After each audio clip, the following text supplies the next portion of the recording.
আগামী 24 ও 25 ডিসেম্বর আমাদের এই মাঠে পরম প্রেময় ঠাকুর 138তম মহোৎসবে এই যে আমাদের ঠাকুর মন্দির, এই যে আমাদের আনন্দবাজার দেখছেন আনন্দবাজার এবং পূর্বের কাউন্টার এবং বসে দুই ব্যবস্থা আমাদের আছে।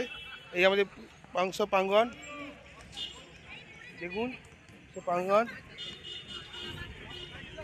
ওই যে আমাদের গেট দেখা আছে। এই যে আমাদের প্রাঙ্গণ দেখুন, এই সব দাঁড়িয়ে আছে গৌতম দা, সবাই দাঁড়িয়ে আছে।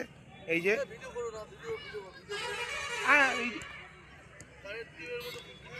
না গ্রুপে থাকবো না, আমি থাকবো এতে ইউটিউবে থাকবো। এই যে দেখুন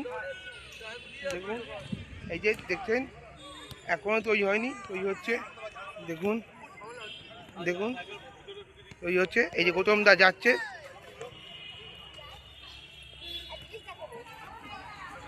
জয় হু বন্দে পুরুষোত্তম।